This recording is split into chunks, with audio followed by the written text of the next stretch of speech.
ದಕ್ಷಿಣ ಕನ್ನಡ ಜಿಲ್ಲಾ football association ವತಿಯಿಂದ 27ನೇ independence cup football ಪಂದ್ಯಾವಳಿಯು August 4ರಂದು ಆರಂಭವಾಗಲಿದ್ದು ಆಗಸ್ಟ್ 15ರಂದು ಫೈನಲ್ ಪಂದ್ಯಾವಳಿ ನಡೆಯಲಿದೆ ಎಂದು ದಕ್ಷಿಣ ಕನ್ನಡ ಜಿಲ್ಲಾ ಫುಟ್ಬಾಲ್ ಅಸೋಸಿಯೇಷನ್ನ ಅಧ್ಯಕ್ಷರಾದ ಡಿಎಂ ಅಸ್ಲಾಂ ಅವರು ತಿಳಿಸಿದ್ದಾರೆ. ಅವರು ನಗರದ ಪ್ರೆಸ್ ಕ್ಲಬ್ನಲ್ಲಿ ಸುದ್ದಿಗೋಷ್ಠಿ ನಡೆಸಿ ಮಾಹಿತಿ ನೀಡಿದರು. ದಕ್ಷಿಣ ಕನ್ನಡ ಜಿಲ್ಲಾ ಫುಟ್ಬಾಲ್ ಸಂಸ್ಥೆ ಕಳೆದ 26 ವರ್ಷಗಳಿಂದ ಅಂತರ್ಜಿಲ್ಲಾ ಮಟ್ಟದ ಹಿರಿಯ ಪ್ರಾಥಮಿಕ ಶಾಲೆ, ಪ್ರೌಢಶಾಲೆ ಹಾಗೂ ಪದವಿ ಪೂರ್ವ ಕಾಲೇಜು, ಪದವಿ ಕಾಲೇಜಿನ ವಿದ್ಯಾರ್ಥಿ ಮತ್ತು ವಿದ್ಯಾರ್ಥಿನಿಯರಿಗಾಗಿ ಪಂದ್ಯಾವಳಿಯನ್ನ ಆಯೋಜಿಸುತ್ತಾ ಬರಲಾಗುತ್ತಿದ್ದು, ಈ ಬಾರಿ 27ನೇ ವರ್ಷದ ಪಂದ್ಯಾವಳಿ ಆಗಸ್ಟ್ 4ರಿಂದ ಪ್ರಾರಂಭವಾಗಲಿದೆ.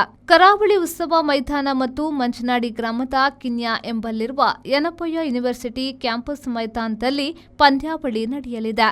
ಈಗಾಗಲೇ ಸುಮಾರು 200ಕ್ಕೂ ಹೆಚ್ಚು ಶಾಲಾ ಕಾಲೇಜಿನ ತಂಡ ನೋಂದಾಯಿಸಿಕೊಂಡಿದ್ದು 12 ದಿನಗಳ ಕಾಲ ಈ ಪಂದ್ಯಾಟ ನಡೆಯಲಿದೆ ಎಂದರು. Higher primary high school boys and girls PU ಕಾಲೇಜಿದು 25 ತಾರೀಕಿಗೆ ನೋಂದಣಿ ನಾವು ಕ್ಲೋಸ್ ಮಾಡಿದ್ದೇವೆ. ಅದನ್ನು ಯಾಕೆಂದರೆ ತುಂಬ ತಂಡಗಳು ಬಂದಿದೆ.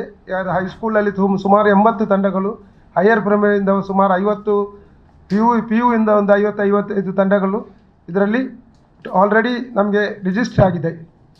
ಸೊ ಈ ಸರಿ ನಾವು ಏನು ಮಾಡಿದೆ ಅಂದರೆ ನಮಗೆ ಇಲ್ಲಿಂದ ದೂರ ಹೋಗಿ ಆಡುವಂಥ, ಯಾಕಂದರೆ ಮಕ್ಕಳಿಗೆಲ್ಲ ಬರುವಂಥ ಕನ್ವೆಂಟ್ ಇಲ್ಲ. ಅದರಿಂದ ಇಲ್ಲಿ ಮಕ್ಕಳ ಹೈಸ್ಕೂಲ್ ಮತ್ತು ಹೈಯರ್ ಪ್ರೈಮರಿ ಮ್ಯಾಚನ್ನು ನಾವು ಇಲ್ಲಿ ಕರಾವಳಿ ಗ್ರೌಂಡಲ್ಲಿ ಮಾಡಲಿಕ್ಕೆ ತೀರ್ಮಾನ ಮಾಡಿದ್ದೆವು. ಅಲ್ಲಿ ಒಂದು ಮಾಡಿ ನಾವು ಹೈಸ್ಕೂಲ್ ಮ್ಯಾಚ್ ಅಲ್ಲಿ ಮಾಡ್ತೇವೆ ನಾವು, ಮತ್ತು ಹೈಯರ್ ಪ್ರೈಮರಿ ಮ್ಯಾಚನ್ನು ಸಹ ಅಲ್ಲಿಯೇ ಮಾಡುವಂಥ ಯೋಜನೆ ಹಾಕಿದ್ದೇವೆ.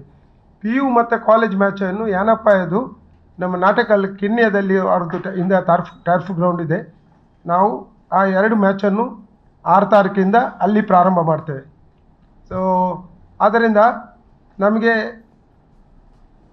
ಮೈದಾನ ಅದರ ಮಧ್ಯದಲ್ಲಿ ತಯಾರಾದರೆ ನಾವು ಮ್ಯಾಚನ್ನು ಇಲ್ಲಿಗೆ ಶಿಫ್ಟ್ ಮಾಡುವಂಥ ಯೋಜನೆ ಹಾಕಿದ್ದೇವೆ. ಈಗ ಯಾಕೆಂದರೆ ನಮ್ಮ ಈ ಟರ್ಫ್ ಆದ ಮೇಲೆ ಈ ಫುಟ್ಬಾಲ್ಗೆ, ಯಾಕೆಂದರೆ ನಮಗೆ ಇದು ತುಂಬ ನಮ್ಮ ಎಲ್ಲರ ಮಂಗಳೂರು, ನಮ್ಮ ಸ್ಪೆಷಲಾಗಿ ನಮ್ಮ ಜಿಲ್ಲೆ ಫುಟ್ಬಾಲ್ ಅಸೋಸಿಯೇಷನ್ದು ಒಂದು ಕನಸಾಗಿತ್ತು. ಸುಮಾರು ವರ್ಷದಿಂದ ನಾವು ಅದರ ಹಿಂದೆ ಹೋರಾಡ್ತಿದ್ವಿ. ಯಾಕೆಂದರೆ ಸುಮಾರು 100-150 ವರ್ಷಕ್ಕೆ ನಮ್ಮ ಹಿರಿಯರು ಪಳ್ಳಿ ಜಯರಾಮ್ ಶೆಟ್ಟಿ ಅವರು, SK ಅಮೀನವರು, ರಾಮಚಂದ್ರ ಬೆಂಗರೆ, ಅಹಮದ್ ಮಾಸ್ಟರ್ ಅವರು ಇವರನ್ನು ಎಲ್ಲ ನಡೆಸಿಕೊಂಡು ಬಂದಂಥ ಇದೊಂದು ನಮ್ಮ ಸಂಸ್ಥೆ ಅಸೋಸಿಯೇಷನ್. ಈ ಸಂದರ್ಭ ಸುದ್ದಿಗೋಷ್ಠಿಯಲ್ಲಿ ಕಾರ್ಯದರ್ಶಿ ಹುಸೇನ್ ಪೋಳಾರ್, ರಾಜ್ಯ ಫುಟ್ಬಾಲ್ ಸಂಸ್ಥೆಯ ಸದಸ್ಯರಾದ ವಿಜಯ್ ಸುವರ್ಣ, ಖಜಾಂಚಿ ಫಿರೋಜ್, ಸದಸ್ಯರಾದ ಅನಿಲ್ PB, ಲತೀಫ್, ಕಸಬಾ ಬೆಂಗ್ರೆ, ಅಶ್ಫಾಕ್ ಉಪಸ್ಥಿತರಿದ್ದರು. Manjunath Prasad, V4 news, Mangaluru.